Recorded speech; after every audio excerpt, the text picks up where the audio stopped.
सभी को नमस्ते। ओम का उच्चारण। स्वामी जी नमस्ते।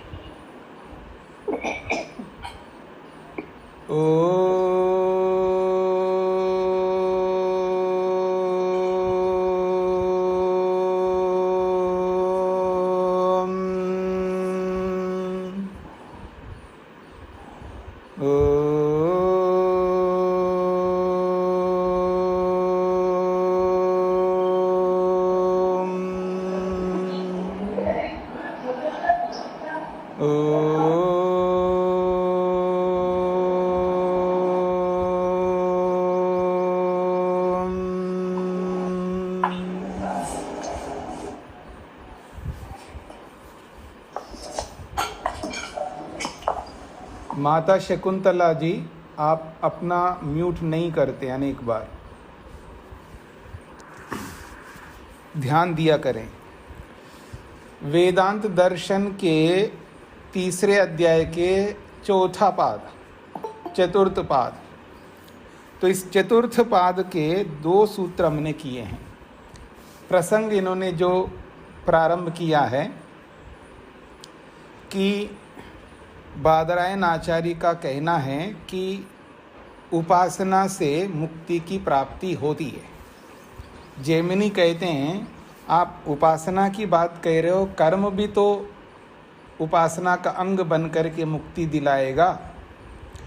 उपासना के साथ साथ कर्म को भी मान लो।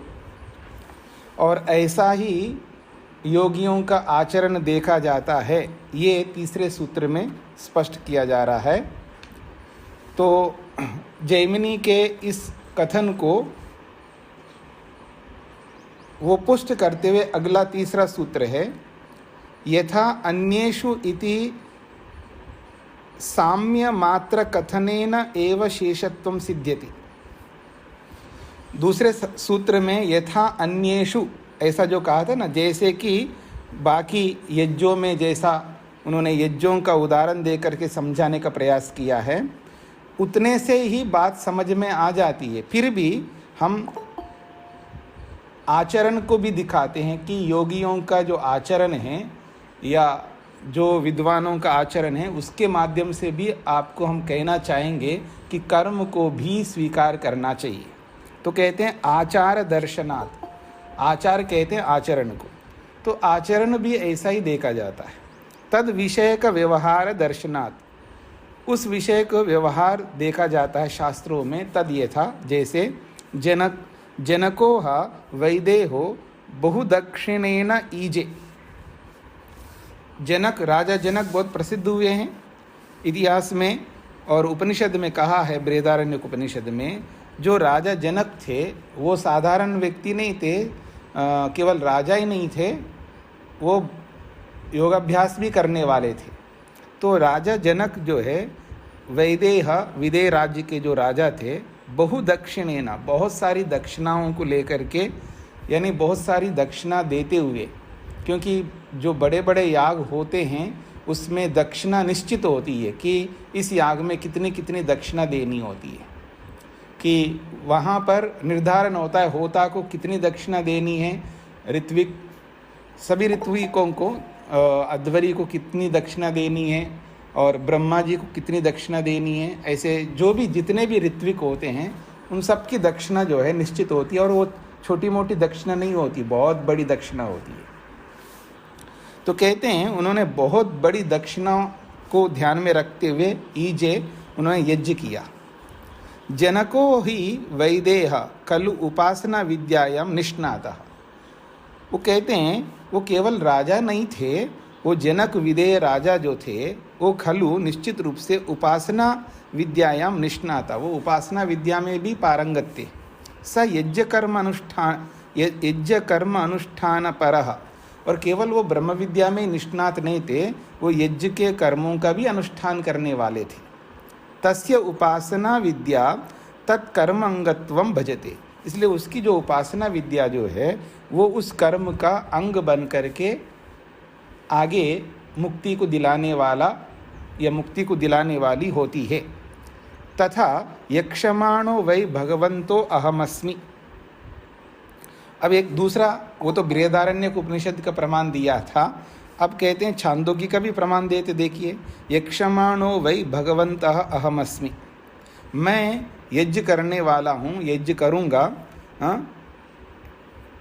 भगवन्तः, आप लोग मेरी बात को सुनिए, मैं एक बहुत बड़ा यज्ञ करने वाला हूँ। अहम अस्मि, मैं यक्षमाणः अहम अस्मि, मैं बहुत बड़ा यज्ञ करने वाला हूँ, ऐसा एक ऋषि कहते हैं। तस्माद् उपासना विद्यायाम अभिष्ट यज्ञ कर्म इति, इसलिए उपासना विद्या में यज्ञ कर्म आदि को भी जोड़ना चाहिए, यानी यज्ञ कर्मों को भी मुक्ति का कारण बताना चाहिए। यानी जो यज्ञ याग आदि करते हैं वो भी मुक्ति के साधन हैं, ये बताना चाहिए। ये इन योगियों के, इन बड़े बड़े विद्वानों के आचरण से भी पता लगता है, ऐसा ये कथन करना चाहते हैं। सूत्रार्थ, ज्ञानी योगियों के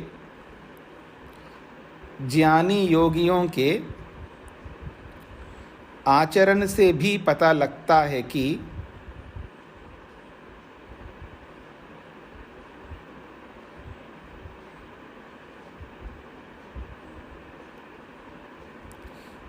ज्ञानी योगियों के आचरण से भी पता लगता है कि उपासना कर्म का अंग है। ज्ञानी योगियों के आचरण से भी पता लगता है कि उपासना कर्म का अंग है।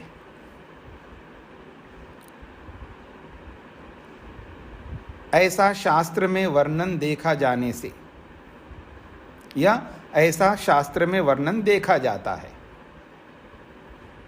ऐसा शास्त्र में वर्णन देखा जाता है। ज्ञानी योगियों के आचरण से भी पता लगता है कि उपासना कर्म का अंग है, ऐसा शास्त्र में वर्णन देखा जाता है। अगला सूत्र है तत्श्रुते है, ऐसे श्रुतियों में भी सुना जाता है। केवल हम ऐसा नहीं कह रहे हैं कि एक शास्त्र में है ऐसा, श्रुते है, श्रुतियों में भी ऐसा ही देखा जाता है। विद्यायाः कर्म अंगत्व प्रदर्शिका श्रुतिरपि अस्ति, विद्या जो है कर्म का अंग है, ऐसी श्रुति भी है। जैसा कि बोला जा रहा है, यदेव विद्यया करोति श्रद्धया उपनिषदा तदेव वीर्यवत्तरम भवति। वो कहते हैं यदेव विद्यया करोति, जो कर्म को विद्या से युक्त होकर के करता है, श्रद्धा से करता है, उपनिषदा, यदेव विद्यया करोति का मतलब वहाँ कर्म की बात हो रही है। जो व्यक्ति विद्यापूर्वक कर्म करता है और श्रद्धा से करता है, और विशेष बात है उपनिषदा करोति, उपनिषदा का मतलब है योग विद्या के माध्यम से कर रहा है, अर्थात योग विद्या करने वाला भी उस कर्म को कर रहा है। उपनिषदा, उपनिषद कहते हैं योग विद्या या ब्रह्म विद्या, तो ब्रह्म विद्या के माध्यम से भी वो करता है। और ऐसा जो कर्म होता है जो विद्या से युक्त, श्रद्धा से युक्त, ब्रह्म विद्या योग विद्या से युक्त जो किया जाता है, तदेव वही कर्म वीर्यवत्तरम भवति, वो वीर्यवान बनता है, अर्थात उत्तम फल देने वाला बनता है। तो यहाँ पर कहा जा रहा है करोति इति क्रियायाः तु अंगभूता विद्या, ये जो करोति कह करके जो बोला है ये क्रिया का अंगभूत है, ये विद्या यानी विद्या क्रिया का अंग है।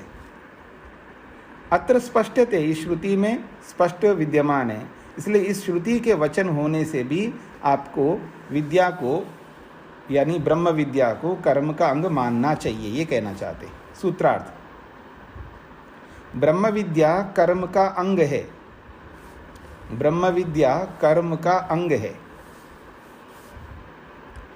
ब्रह्म विद्या कर्म का अंग है। ये बात श्रुति प्रमाण से सिद्ध होती है, ये बात श्रुति प्रमाण से सिद्ध होती है। ब्रह्म विद्या कर्म का अंग है, यह बात श्रुति प्रमाण से सिद्ध होती है।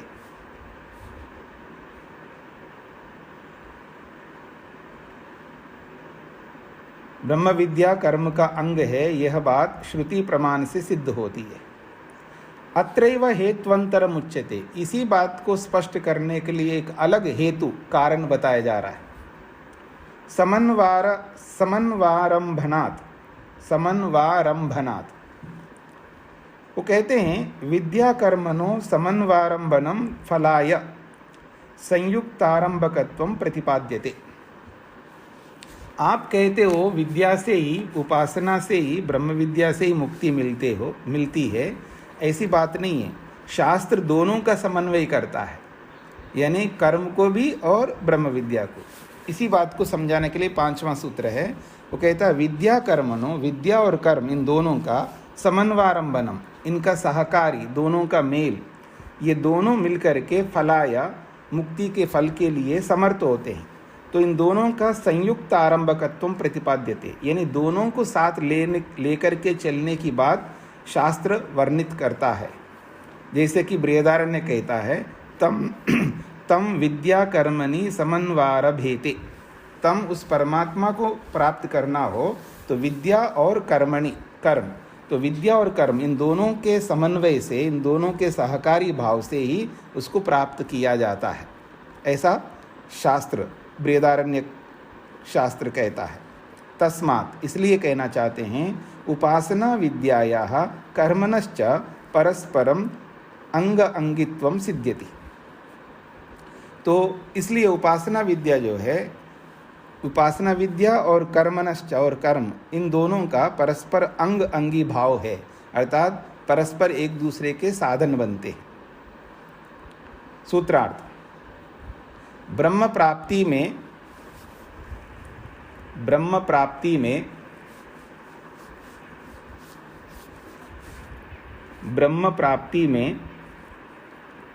विद्या और कर्म, ब्रह्म प्राप्ति में विद्या और कर्म समान रूप से सहकारी कारण बनते हैं। ब्रह्म प्राप्ति में विद्या और कर्म समान रूप से सहकारी कारण बनते हैं, अर्थात एक दूसरे के कारण बनते हैं। ब्रह्म प्राप्ति में विद्या और कर्म समान रूप से सहकारी कारण बनते हैं।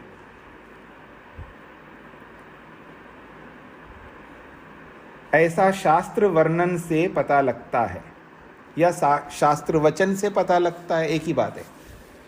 ऐसा शास्त्र वचन से पता लगता है।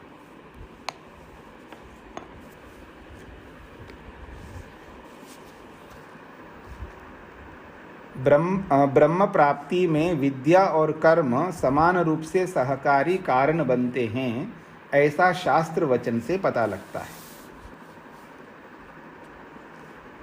छठा सूत्र, तद्वतो विधानात्।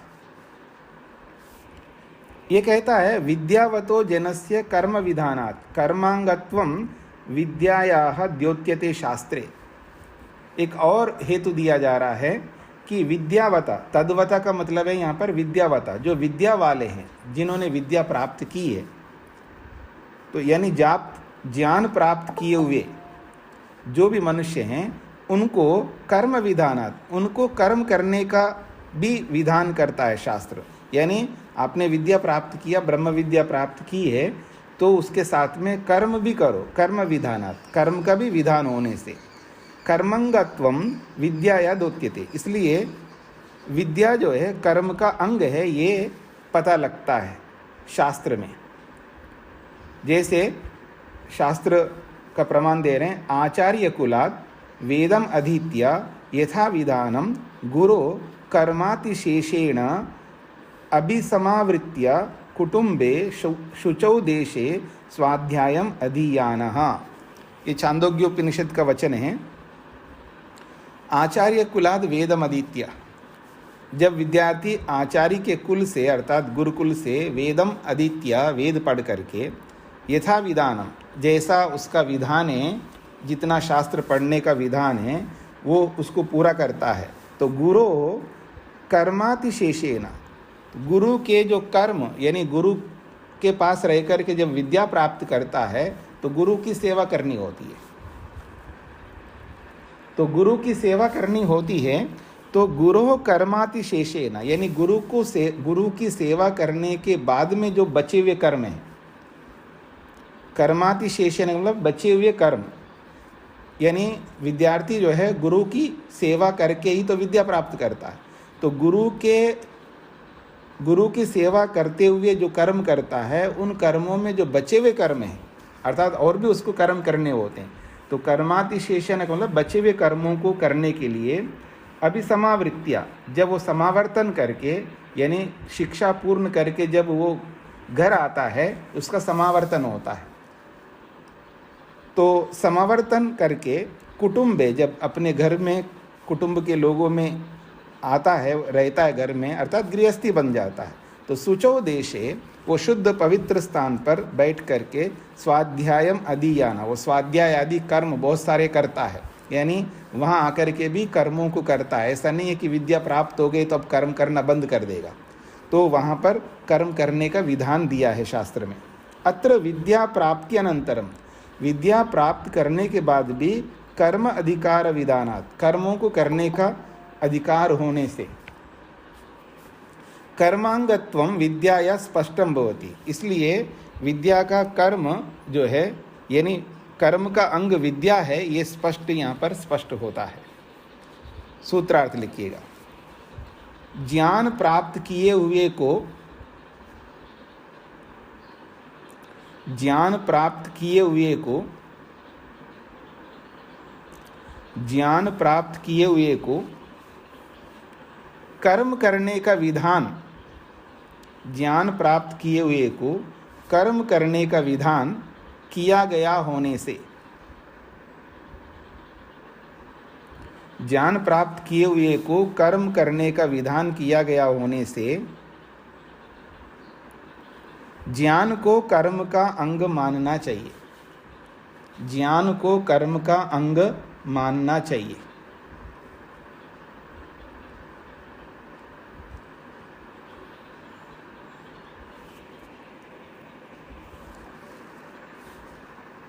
ज्ञान प्राप्त किए हुए को कर्म करने का विधान किया गया होने से ज्ञान को कर्म का अंग मानना चाहिए।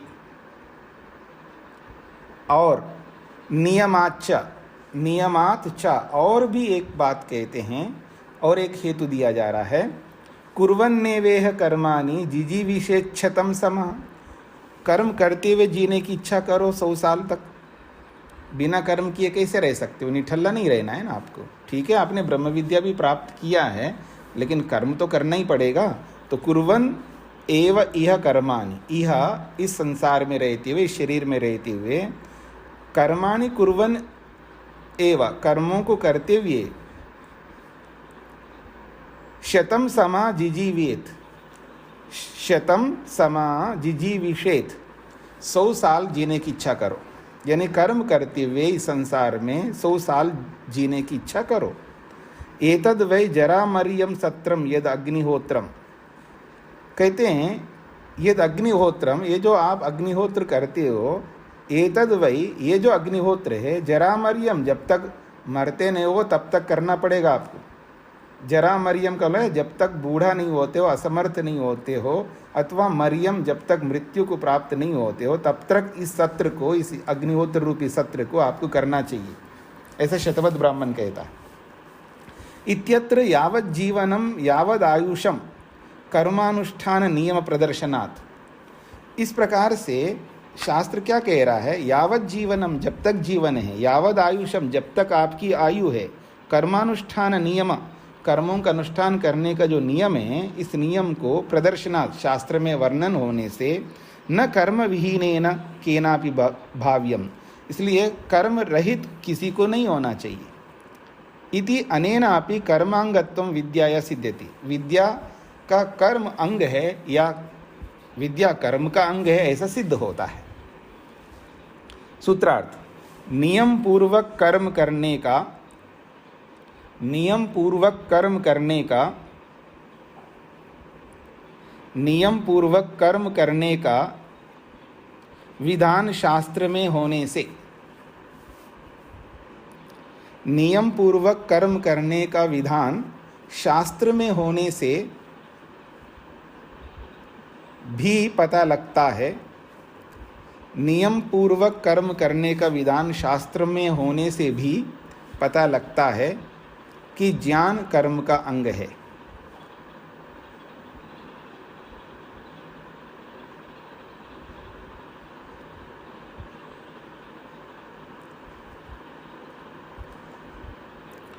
इसमें दोनों लिख सकते आप, क्योंकि अंग अंगी भाव लिखा है ना, इन्होंने अंग अंगी भाव बताया है, तो ज्ञान कर्म का अंग है ऐसा भी कह सकते हो, या कर्म ज्ञान का अंग है ऐसा भी कह सकते हैं। दोनों में जहाँ जहाँ मैंने जो लिखवा है ना कि ज्ञान कर्म का अंग है, विद्या कर्म का अंग है, ब्रह्म विद्या कर्म का अंग है, तो उसको उल्टा भी करके लिख सकते हैं आप कि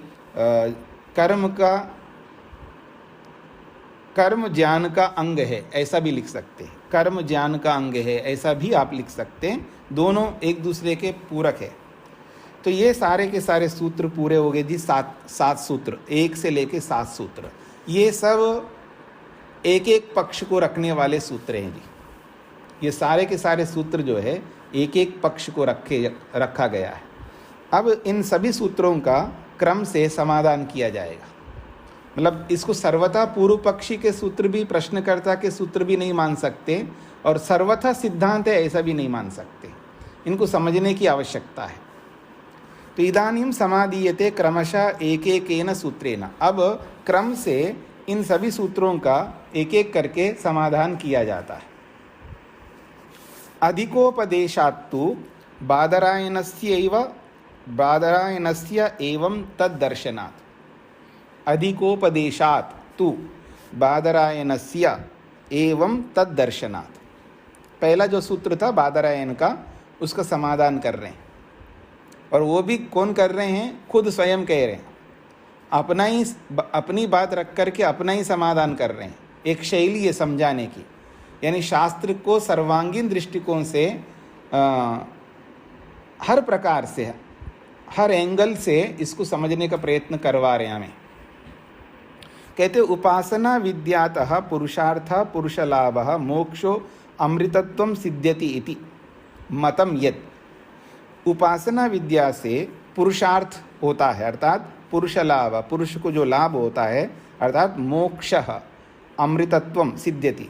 तो पुरुषार्थ से मोक्ष रूपी अमृतत्व की सिद्धि होती है। इति मतम, ऐसा जो मत हमने प्रस्तुत किया है, यत् कि बादरायणस्य तत् काम्य कर्म अधिक उपदेशात्। तो बादरायण का जो सिद्धांत प्रस्तुत किया था, तो बादरायण का वो जो सिद्धांत है वो किस दृष्टि से है, इस बात को भी हमें समझना है। अर्थात मैंने जो सिद्धांत प्रस्तुत किया है वो सिद्धांत किस दृष्टि से प्रस्तुत किया, इस बात को भी हमें समझना है। तो कहते हैं तत्तु काम्य कर्म फल अधिकोपदेशात्। काम्य कर्म होते हैं ना, एक तो होता है कामना को लेकर के कर्म किए जाते हैं, जिसको हम सकाम कर्म कहते हैं। तो काम्य कर्मों को ध्यान में रख करके ये बात कही थी मैंने पहले सूत्र में, प्रथम सूत्र में। उपासना विद्या से मोक्ष की प्राप्ति होती है, तो काम्य कर्मों की अपेक्षा से वो अधिक है ना उपासना। काम्य कर्म तो साधन तो होते ही नहीं है, तो इसलिए कह रहे हैं तत्तु काम्य कर्म फल अधिकोपदेशात्। काम्य कर्मों का जो फल होता है उससे अधिक फल वाला है उपासना, उसको ध्यान में रख करके मैंने वो बात कही है।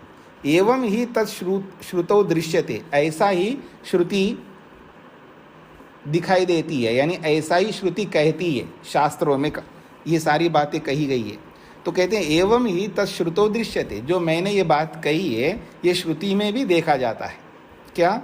तद यथा इह कर्मचितो लोकः क्षीयते एवं अमुत्र पुण्यचितो लोकः क्षीयते। तो कहते हैं यहाँ इस जन्म में, इस शरीर में रहते हुए कर्मचित लोका, जो भी कर्मों का चयन करते हम लोग, जो भी कर्म करते हैं वो सारे के सारे कर्म क्षीयते, समाप्त होने वाले हैं। उनका फल मिल जाता है तो समाप्त हो जाता है। एवं ऐसे ही अमुत्र, स्वर्ग में जाकर के भी कर्म करोगे तो स्वर्ग में जाके क्या करोगे? पुण्य कर्म करोगे, तो पुण्यचित लोक, जो पुण्यार्जित जो कर्माशय है वो भी क्षीयते, वो भी समाप्त होता है। अब जितने भी कर्म करो ये सब समाप्त होने वाले। तो ये सारे कर्म कौन से हैं? जो सकाम कर्म हैं। तो इन सकाम कर्मों को ध्यान में रख कर के मैंने बोला है, सकाम कर्मों का जो फल होता है वो समाप्त होने वाला होता है, पर मुक्ति का जो फल है वो बहुत लंबे काल तक रहता है। तो इस सकाम कर्मों का जो फल है उससे अधिक बात को ध्यान में रख करके हमने वो उपदेश किया है। इति काम्य कर्म फलस्य क्षय प्रतिपाद्यते। इस प्रकार से काम्य कर्मों का जो फल है उसका क्षय, उसका समाप्ति होती है, ऐसा शास्त्र वर्णन करता है। परंतु तदपेक्षया खलु उपासना विद्याया तत्फलस्य च अधिकोपदेश। और इन काम्य कर्मों के फलों की अपेक्षा से जो उपासना विद्या का जो फल है वो इस फल से बहुत अधिक है। ऐसे ही इसी बात को लेकर के हमने उपदेश किया है। और श्रुतो दृश्यते, और श्रुति में, शास्त्र में ये भी देखा जाता है, तद विज्ञानेन परिपश्यन्ति धीराः, तद विज्ञानेन परिपश्यन्ति धीरा आनंद रूपम अमृतम यद विभाति। वो कहते हैं तद विज्ञानेन, उस परमात्मा के विज्ञान से ही धीराः, जो धीर धैर्य रखने वाले जो धीर पुरुष है, योगी पुरुष है, वो उस परमात्मा को परिपश्यन्ति, देख पाते हैं। आनंद रूपम, वो कैसा है, वो जिसको वो देखते हैं वो आनंद स्वरूप है। अमृतम, अमृत स्वरूप है। यद विभाति, जो ज्ञान से प्रकाशित होता है। ब्रह्म विद्याया ही अमृतम फलम प्रतिपाद्यते। यहाँ पर ब्रह्म विद्या से ही अमृत रूपी फल का वर्णन किया है यहाँ पर। तथा च, और भी, आत्मना आत्मानम अभिसंविवेश, आत्मा से ही आत्मा में प्रवेश किया जाता है। अर्थात परमात्मा को पाने के लिए और किसी साधन की आवश्यकता नहीं है। वहाँ पर बस विवेक होना चाहिए, वैराग्य होना चाहिए।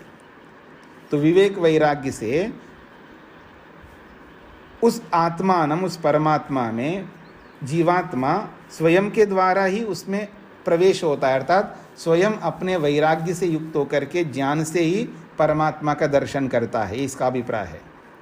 संविशति आत्मना आत्मानम य एवं वेदा, जो परमात्मा को इस प्रकार जानता है, उसके पास ऐसा विवेक है, ऐसा वैराग्य है, वो व्यक्ति आत्मानम, परमात्मा में, आत्मना संविशति, स्वयं से ही वो प्रविष्ट होता है, यानी अपने आप को ही साधन बना करके उस परमात्मा में प्रवेश करता है, अर्थात उसका दर्शन करता है, समाधि लगाता है। तो ब्रह्म प्राप्तिर विधीयते साच ब्रह्म विद्या। और जो यहाँ इन सब प्रमाणों में जो ब्रह्म प्राप्ति का विधान किया है, ये सब ब्रह्म विद्या से विधान किया है। अत्र कर्मणा संस्पर्शोपि न अपेक्षिता, यहाँ कर्म का संस्पर्श भी नहीं दिखाया, यानी कर्म से ही ब्रह्म की प्राप्ति होती है, ऐसा यहाँ तो दिखाया नहीं है। इत्थम कर्मणा तत्फलात् च अधिकोपदेशात् कर्मांगत्वं विद्यायाः, किंतु स्वातंत्र्यमेव खलु उपासना विद्याया सिद्ध्यति। कहते हैं इत्थम, इस प्रकार से, कर्मणा तत्फलात्, कर्म और उसके फल से, अधिकोपदेशात्, जो भी कर्म होते हैं उसके जो फल होते हैं उनसे सबसे अधिक इस ब्रह्म विद्या का उपदेश होने से, न कर्मांगत्वं विद्याया, विद्या का कर्म अंग नहीं है यहाँ पर, किंतु स्वातंत्र्यमेव, स्वतंत्र रूप से ही उपासना विद्या से ही मोक्ष की सिद्धि होती है, ऐसा यहाँ पर दिखाया है। ये कहना चाहते हैं 8वें सूत्र में। सूत्रार्थ लिखिएगा। मुझ बादरायण का यह मानना है कि, मुझ बादरायण का यह मानना है कि, मुझ बादरायण का यह मानना है कि, मुझ बादरायण का यह मानना है कि उपासना विद्या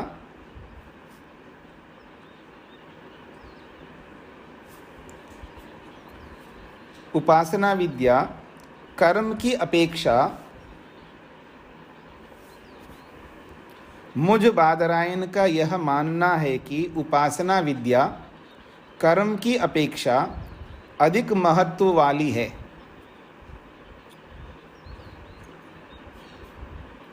उपासना विद्या कर्म की अपेक्षा अधिक महत्व वाली है।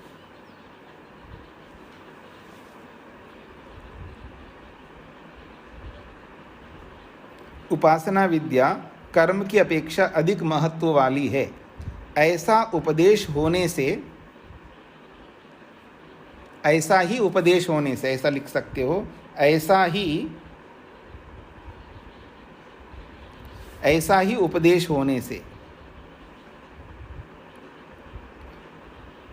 उपासना से मोक्ष की बात कही है, उपासना से मोक्ष की बात कही है,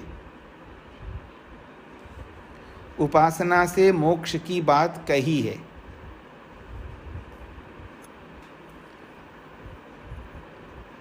उपासना से मोक्ष की बात कही है, ऐसा ही शास्त्र वर्णन करता है, ऐसा ही शास्त्र वर्णन करता है।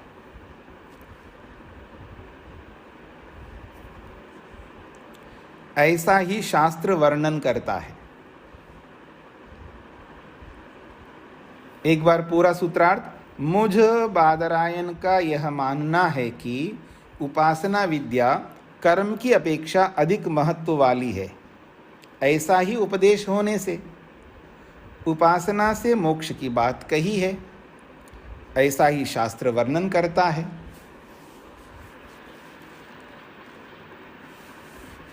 ठीक है जी, दोनों अपनी अपनी बातों को अलग अलग ढंग से प्रस्तुत कर रहे हैं जी। इसका जब आपको ये सब सूत्र पढ़ने के बाद आपसे भी मैं पूछूंगा आप क्या समझ पाए इन सूत्रों का मतलब। पहले कुछ कह रहे हैं, बाद में कुछ कह रहे हैं, कभी दोनों का समन्वय कर रहे हैं, फिर अलग से फिर कह रहे हैं नहीं इसी से होता है। अब 9वां सूत्र कहता है, आपने जो कहा था कि विद्या और कर्म दोनों ही होने चाहिए, और आपने उसके लिए ये भी कहा था कि आचार दर्शनात्, तीसरे सूत्र में ये भी कहा था ना आपने। मतलब दूसरा सूत्र तीसरा सूत्र एक ही बात है, दूसरे सूत्र की पुष्टि के लिए तीसरा सूत्र है, तो दोनों को लेकर के अब 9वें सूत्र में बोला जा रहा है। आपने कहा था कि योगियों का आचरण भी देखा जाता है कि ब्रह्म विद्या के साथ साथ कर्मों को भी वो लोग करते हैं, अग्निहोत्र आदि बड़े बड़े याग करते हैं, तो ये तो दोनों पक्ष में जाएगा जी आपका। कहते हैं तुल्यम तु तद दर्शनम, जो आपने जो कहा था वो तो दोनों पक्षों में जाता है। क्या दोनों पक्षों में जाता है, समझ लीजिएगा। यच्चा आचार दर्शनम उक्तम, ये जो आपने तीसरे सूत्र में आचरण देखा जाने से ऐसा जो बोला है, आचार दर्शनम उक्तम का मतलब है जो आपने तीसरे सूत्र में आचरण देखा जाने से ऐसा जो कहा, तो हम दूसरा आचरण दे रहे हैं आपको, ये भी देख लो। जनको ह वैदेहो बहुदक्षिणेन ईजे, ऐसा कहकर के आपने आचरण दिया है। और भी कहा आपने यक्षमानो वै भगवंतो अहमस्मि इति, ये 2 प्रमाण दिए थे आपने। इति तो तुल्यम दर्शनम उपलभ्यते, ऐसे तो उसी के समान दूसरा भी एक दर्शन देखा जाता है। यथा कर्मयुक्तम दर्शनम, जैसे आपने कर्म से युक्त होकर के योगियों के विद्वानों के आचरण दिखाया है, तो वैसे ही योगियों का आचरण हम दूसरा दिखा रहे हैं जी। वो कहते हैं तथा कर्म त्याग युक्तम दर्शनम च उपलभ्यते, योगियों का जो आचरण है वो ये भी देखा जाता है, वो कर्मों को छोड़ते हैं, जिन कर्मों से युक्त आपने बताया है उन कर्मों को छोड़ते हुए योगियों का आचरण देखा जाता है। देखो हम बताते हैं आपको। तद्ध स्म एतत् पूर्वे विद्वांसो अग्निहोत्रम न जुवान चक्रु, वो कहते हैं तद् निश्चित रूप से स्म, हम इस बात को समझते हैं, एतत् पूर्वे विद्वांसा, ये जो पहले के जो बहुत बड़े विद्वान हुए हैं, योगी हुए हैं, अग्निहोत्रम न जुवान चक्रो, अग्निहोत्र आदि नहीं करते थे, यज्ञ याग आदि नहीं करते थे। एवं वै तम आत्मानं विदित्वा ब्राह्मणाः पुत्रेशनायाश्च वित्तेशनायाश्च लोकेशनायाश्च व्युत्थाय ब्रह्मचर्यं चरन्ति, ये भी उसी बृहदारण्यक उपनिषद का है। जिस बृहदारण्यक उपनिषद को देकर के आप अपनी बात को सिद्ध कर रहे हो, उसी बृहदारण्यक उपनिषद का वचन देकर के हम उसका उल्टा भी बता रहे। देखो तो कहते हैं पहले वाले बहुत बड़े योगी विद्वान थे, वो अग्निहोत्र आदि ये यज्ञ नहीं करते थे। एतम वै तम आत्मानं विदित्वा, उस इस परमात्मा को जान करके ब्राह्मणा जो योगी लोग हैं वो पुत्रेशनायाश्च, पुत्रेशना से, वित्तेशनायाश्च, वित्तेशना से, लोकेशनायाश्च, लोकेशना से, इन तीनों ऐशनाओं से व्युत्थाय ऊपर उठ करके भिक्षाचर्यम चरन्ति, वो भिक्षाचरण करते थे। स्मृतो अपि, और स्मृतियों में भी बताया है, जैसे कि मनुस्मृति का उदाहरण दे रहे हैं। ये पाकयज्ञाश्चत्वारो विधि यज्ञा समन्विता सर्वे ते जपयज्ञस्य कलां न अर्हन्ति षोडशीं। ये मनुस्मृति का श्लोक दिया जा रहा है। ये पाकयज्ञाश्चत्वारा, जो पाक यज्ञ, 4 प्रकार के पाक यज्ञ जिसमें पके हुए अन्न की आहुति दी जाती है। हाँ जी, यज्ञ कितने प्रकार के होते हैं जी? 5 प्रकार के होते हैं। ब्रह्म यज्ञ, देव यज्ञ, पितृयज्ञ, बलिवैश्वदेव यज्ञ और अतिथि यज्ञ। ये 5 यज्ञ। इन 5 में से ब्रह्म यज्ञ में पके हुए अन्न की आहुति नहीं दी जाती, तो उसको छोड़ दो, तो कितने बच गए? 4। और इन 4 में पके हुए अन्न की आहुति दी जाती है, इसलिए उनको कहते हैं, 4 यज्ञों को पाक यज्ञ कहते हैं। पाक यज्ञ 4।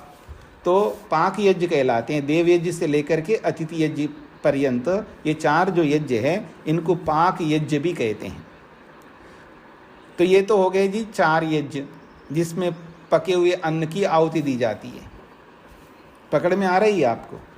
अब आप मेरे मुंह में कब आहुति देंगे? अतिथि यज्ञ, क्योंकि अतिथि यज्ञ में भी पके हुए अन्न की, आप तो अपने घर में बुलाए नहीं कई लोगों ने मेरे को, क्यों जी? अतिथि यज्ञ करवाने के लिए। खैर, मैं हंसते हुए बोल रहा हूँ। तो कह रहे हैं देव यज्ञ में भी पके हुए अन्न की आहुति देते हैं। ये जो महर्षि स्वामी दयानंद सरस्वती जी ने 4 प्रकार की सामग्री लिखा है ना यज्ञ के लिए, लोगों को लगता है कि वो 4 प्रकार इकट्ठा करके आजकल सामग्री बनाते, ऐसा नहीं है। 4 प्रकार की सामग्री है, लेकिन वो 4 प्रकार की सामग्री एक ही जगह प्रयोग करने के लिए कहीं नहीं लिखा स्वामी जी ने। कहीं मोहन भोग बनाया जाता है, कहीं खिचड़ी बनाया जाता है, कहीं कुछ होता है, कहीं कुछ होता है, अलग अलग होते हैं। तो ये सब पके हुए अन्न से आहुति दी जाती है अलग अलग यज्ञों में। तो वो पाक यज्ञ कहलाएगा। अग्निहोत्र, जिसको देव यज्ञ कहते हैं। तीसरा पितृयज्ञ है। तो आपको तो अच्छी तरह पता है, आप अपने अपने पितरों की श्राद्ध कर रहे हैं नहीं कर रहे हैं? क्यों जी? अपने अपने पितरों की श्राद्ध कर रहे हैं ना, यानी श्रद्धा से उनका देखभाल कर रहे हैं नहीं कर रहे हैं? ये वो भी पाक यज्ञ कहलाता है। उसमें भी पके हुए अन्न की आहुति देते हैं आप माता पिता में, बड़े लोगों में।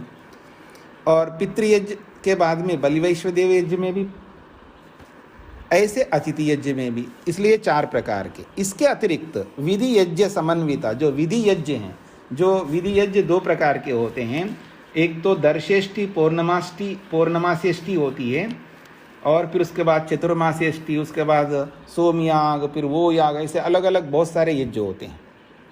ये सब के सब 5 यज्ञों में से 4 यज्ञ ये हैं जिनको पाक यज्ञ कहते हैं। उसके अलावा जो विधि यज्ञ हैं, चाहे वो दर्शेष्टि पौर्णमासी से लेकर के जितने भी बड़े बड़े अश्वमेध पर्यंत याग है, ये सारे के सारे सर्वे ते जप यज्ञस्य, ये सारे के सारे यज्ञ दोनों मिल करके,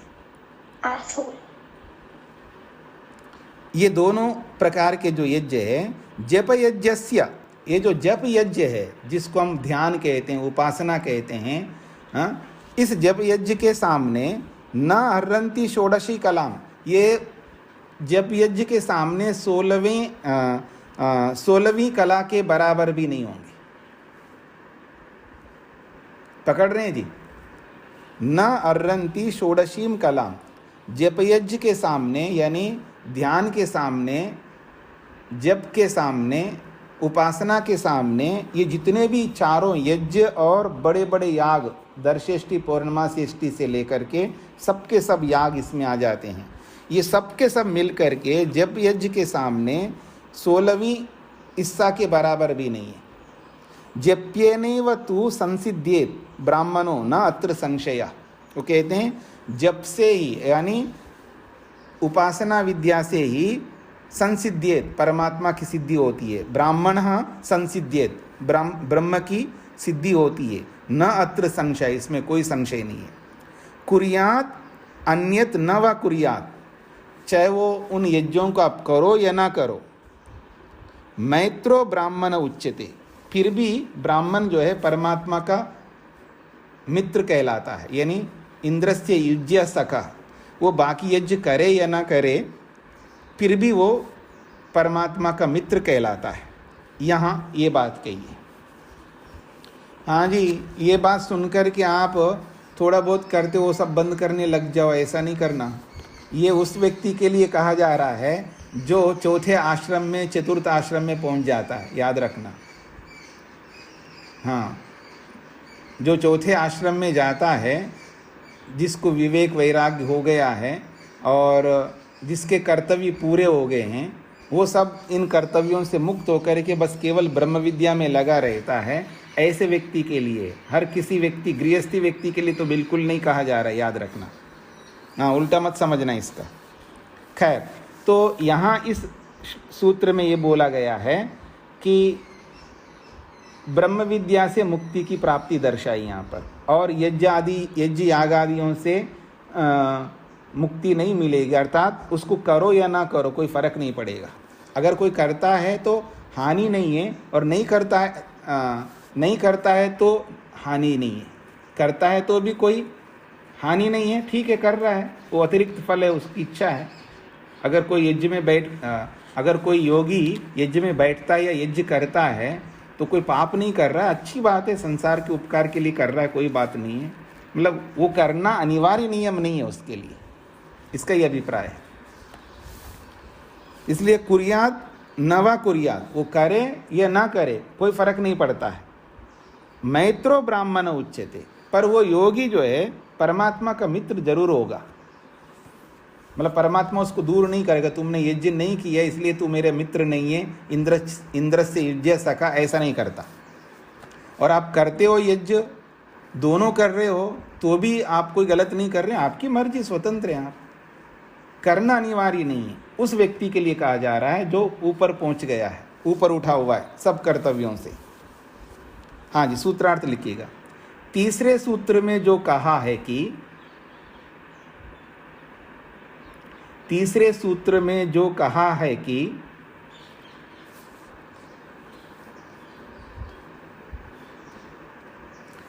तीसरे सूत्र में जो कहा है कि ज्ञानी योगियों के आचरण से पता लगता है।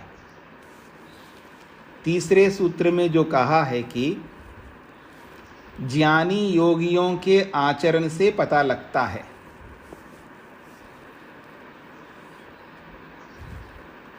तीसरे सूत्र में जो कहा है कि ज्ञानी योगियों के आचरण से पता लगता है, यह बात दोनों में समान है। यह बात दोनों में समान है। यह बात दोनों में समान है। अर्थात कर्म का त्याग करके, अर्थात कर्म का त्याग करके, अर्थात कर्म का त्याग करके, अर्थात कर्म का त्याग करके ज्ञानी योगी उपासना में संलग्न रहते हैं। अर्थात कर्म का त्याग करके ज्ञानी योगी उपासना में संलग्न रहते हैं।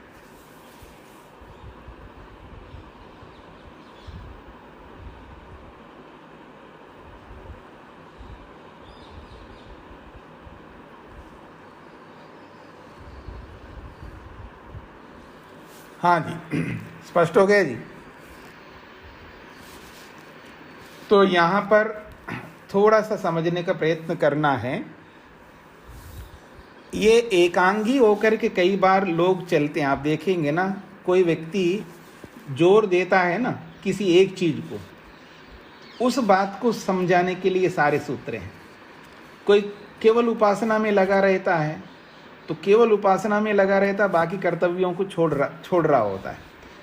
तो ऐसे व्यक्ति को भी तो दिखाना है ना शास्त्र की क्या वो भूल क्या कर रहा है। तो जब ऐसा करने लगा तो उसके लिए बोला है कि नहीं, विद्या के कर्म के बिना नहीं, कर्म को भी अंग बना दो, ऐसा जैमिनी ने बोला है। मतलब बादरायण ने ये बोला है पहले सूत्र में, उपासना से मुक्ति होती है। तो ये इस बात को लेकर के कहा है, विद्यया अमृतमश्नुते, विद्यया अमृतमश्नुते, ज्ञानान मुक्ति, ऐसे बहुत सारे सूत्र, बहुत सारे प्रमाण हैं। तो इन प्रमाणों को गलत समझने वालों ने क्या सोचा है, बस इसी से सब होता है, बस विद्या, बाकी चीज़ों को करने की जरूरत नहीं है, ज्ञान से ही मुक्ति होती है। तो कोई ज्ञान से मुक्ति मान करके बस पुस्तक की कीड़ा बन करके उसी में लगा रहा, ना भक्ति किया है ना कर्म किया है, बस ज्ञान से मुक्ति होती, ज्ञानान मुक्ति। ऐसे उपासना से मुक्ति होती है तो केवल उपासना, ओम ओम ओम, दिन भर जब भी देखो ओम ओम, वो काम धंधा करना सब छोड़ दिया है, बस इसी में लगा है, बस भक्ति भक्ति दिन भर सुबह से लेकर रात है। तो केवल भक्ति करने से घर कैसे चलेगा भाई? तो कोई उसी में लगा हुआ है। तो ये जो अलग अलग बातें हैं ना, इनको भी तो दर्शाना होता है ना शास्त्रकार को। तो उनकी बातों को अपने ऊपर लेकर के इन्होंने दर्शाया। बादरायण ने सबसे पहले उपासना को प्राथमिकता को दे करके बोला। जैसे वो बोला तो अब उसको समझने के लिए, समझाने के लिए जैमिनी ने भी बोल दिया, अर्थात बादरायण को नहीं समझाना चाह रहे, हम लोगों को समझाना चाह रहे। नहीं नहीं, केवल उपासना की बात नहीं है, कर्म को भी अंग मान लो। अब कर्म को अंग मानने वालों ने इतना आगे बढ़ा दिया है कि वो कर्म को इतना महत्व दे दिया है, उपासना को गौण कर दिया। मेरी बात को समझने का प्रयत्न करिएगा। ये जो कर्म को मानने वाले हैं, तो कर्म को साथ में जोड़ने की बात कहते हुए कर्म को मुख्य बना दिया और ब्रह्म विद्या को, उपासना विद्या को गौण कर दिया। और उन कर्मों में लगे हुए हैं, सकाम कर्मों में, इधर उधर बस उन्हीं में लगे हुए हैं, पूजा पाठ में, मतलब पूजा पाठ कह रहा हूँ, क्रियाकांड में, और उपासना भक्ति करना गौण करते करते उसको नगण्य सा कर दिया।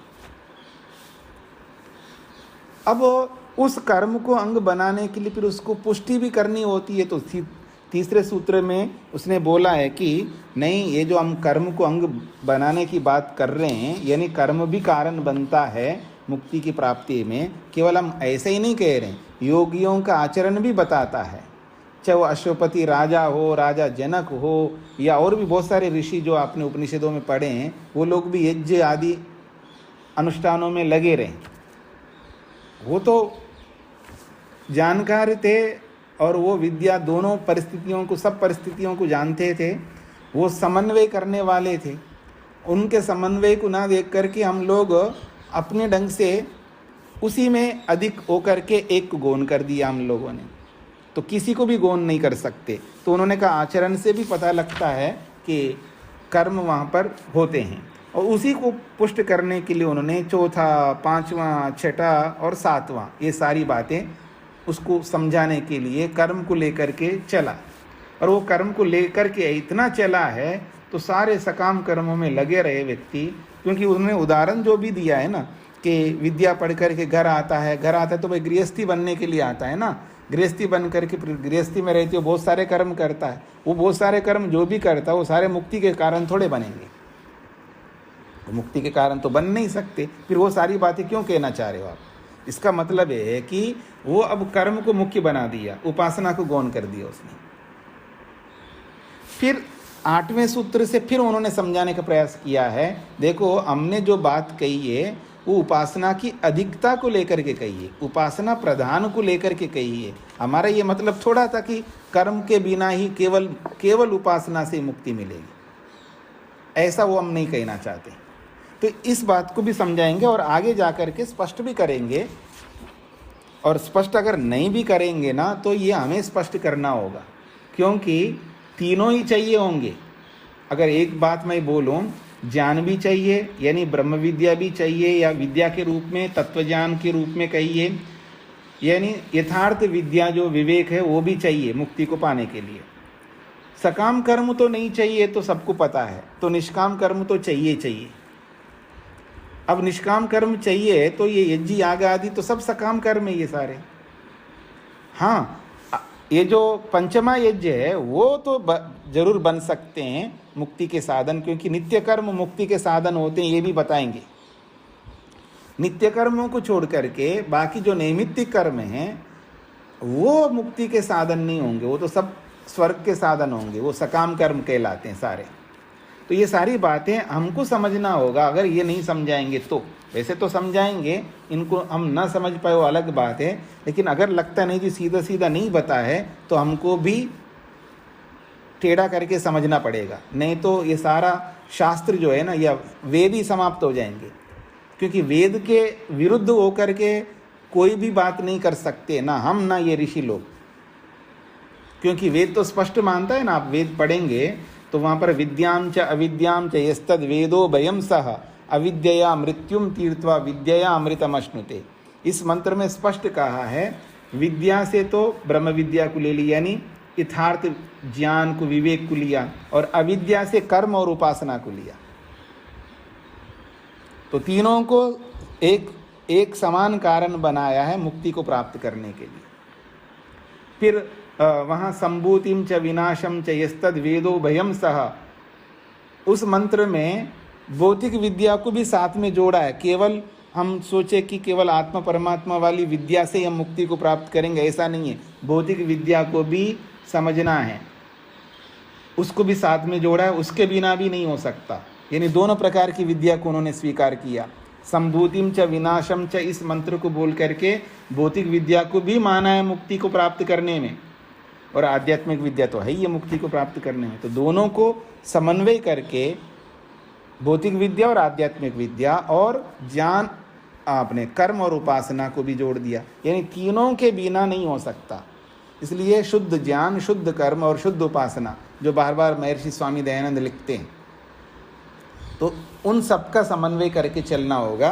तो ये जो बातें हैं ये एकांगी पक्ष है। जब अति करते हैं ना, अभी जो पीछे अति करने की बात आई थी, तो जहाँ अति करने लगता है उसको रोकने के लिए ये सारे प्रसंग है, इनका समन्वय हम लोगों को करना है एक वाक्य में। हाँ जी, रूप जी का क्या प्रश्न है?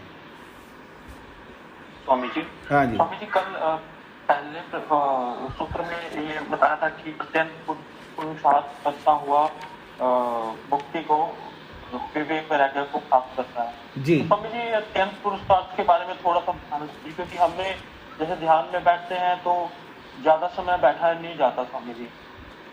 तो उसको और अत्यंत पुरुषार्थ से क्यों जोड़ रहे हो? मैं ध्यान में नहीं बैठा जाने के पीछे बहुत सारे कारण होते हैं। वहाँ अत्यंत पुरुषार्थ का मतलब जबरदस्ती आप भगवान में मन को लगाने का प्रयास करेंगे, नहीं लग रहा है तो भी लगाने का प्रयास करेंगे, उसको अत्यंत पुरुषार्थ समझ रहे हैं क्या आप? नहीं स्वामी जी, मतलब कि पहले वृत्तियों को रोकने के लिए। हाँ, तो वृत्तियों को रोकने के लिए भी नहीं लगाएंगे ना अत्यंत पुरुषार्थ। अत्यंत पुरुषार्थ अलग प्रकार का है, वो वहाँ बैठ करके आपको अत्यंत पुरुषार्थ नहीं करना है। व्यवहार काल में अत्यंत पुरुषार्थ करना होगा, व्यवहार को उत्तम बनाने के लिए। हम अत्यंत पुरुषार्थ नहीं कर रहे, पत्नी को डांटते जा रहे हैं, गुस्सा दिखाते जा रहे हैं व्यवहार काल में, उसको आंखें दिखा रहे हैं पत्नी को। हाँ, वहाँ अत्यंत पुरुषार्थ नहीं दिखाते हम लोग। और उपासना में बैठ करके क्यों दिखा रहे हैं अत्यंत पुरुषार्थ?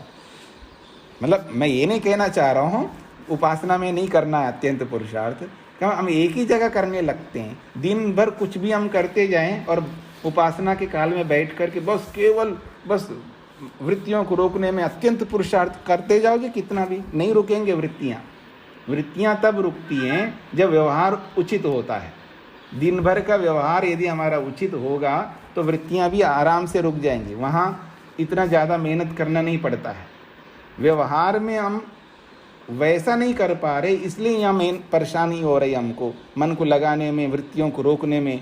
हम रोकते जा रहे हैं वृत्तियों को, फिर भी आती जा रही हैं वृत्तियाँ, फिर रोकते जा रहे हैं, फिर आती जा रही है। मतलब आती जा रही है का मतलब हम ही रोकते हैं और हम ही वृत्तियाँ उठाते हैं, हम ही रोक रहे हैं, हम ही वृत्तियाँ, क्योंकि हमारी रुचि संसार के प्रति बहुत अधिक बनी हुई है, ईश्वर के प्रति बहुत कम रुचि बनी हुई है। इसलिए हम ही रोकने वाले हैं वृत्तियों को और हम ही वृत्तियों को उठाने वाले, दोनों काम हम ही कर रहे हैं।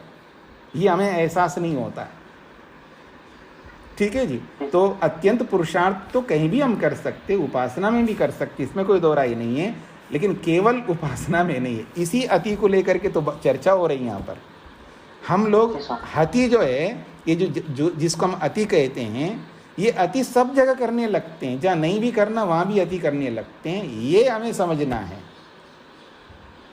अति सर्वत्र वर्जयेत जो बोला जाता है, ये सबके साथ लागू करना है। हमको तीनों को समन्वय करके चलना है, ठीक है। और आपको समझ में नहीं आया तो आज प्रातःकालीन प्रवचन सुन लीजिएगा मेरा एज के बाद का। हाँ जी, ठीक है जी, धन्यवाद जी जी। तो आज इतना ही रखते हैं जी, आज के प्रसंग को इतना ही रखते हैं, आगे की बातें आगे करेंगे।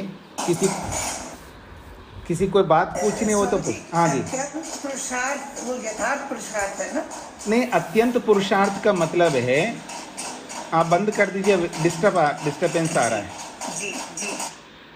अत्यंत पुरुषार्थ का मतलब है, देखिए हमारा जो सामर्थ्य है, आत्मा का जो सामर्थ्य है, आत्मा का जो ज्ञान विज्ञान है, आत्मा को प्राप्त जो साधन है, तो हमारी इच्छा, हमारे साधन, हमारे ज्ञान, हमारी अनुकूलता, उन सब को ध्यान में रख करके जितने साधन हैं उन पूरे साधनों का प्रयोग किया हमने, कोई साधन बचाया नहीं।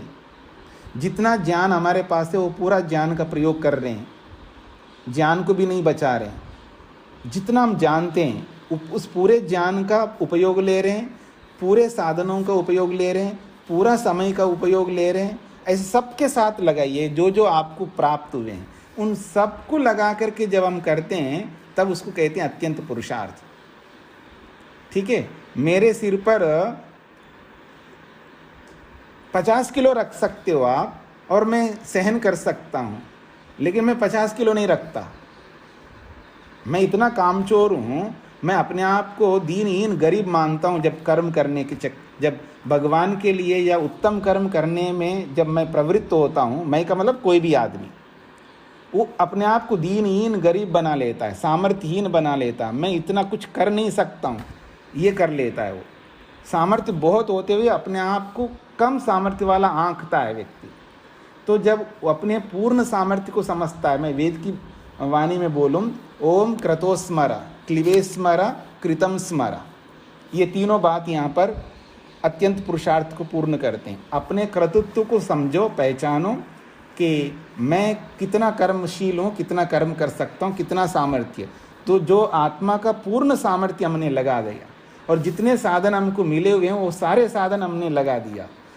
जितना तप कर सकते हैं, जितना जो भी जितना सहन कर सकते हैं, हर जगह जितना हमारा सामर्थ्य है पूरा हम बचा के रखते हैं। बहुत कुछ नहीं बचाना है, पूरा लगा करके जब हम उस काम को करते हैं, इसको कहते हैं अत्यंत पुरुषार्थ। बाकी कभी बता दूंगा अत्यंत पुरुषार्थ कैसे होता है, ठीक है जी। तो इसको विराम दे देते हैं। तो ये पुस्तक इसी मार्च में खत्म करके जाओगे? नहीं, ऐसा किसने बोला आपको? मैं कह रही हूँ, आप जिस रेट से पढ़ा रहे हो। नहीं नहीं नहीं, ये तो टाइम लगेगा जी इसमें।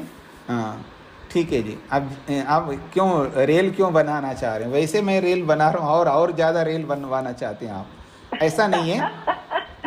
मैं आराम से पढ़ा रहा हूँ, शांति से पढ़ा रहा हूँ। जहाँ सरल होता है तो सरलता से बता दिया, जहाँ कठिन लगता है तो थोड़ा उसकी व्याख्या करके बता दिया। ऐसा नहीं है, जब भी समाप्त हो गया हो जाएगा, उसमें आप उसके लिए कुछ मत सोचिएगा। ओम शांति शांति शांति।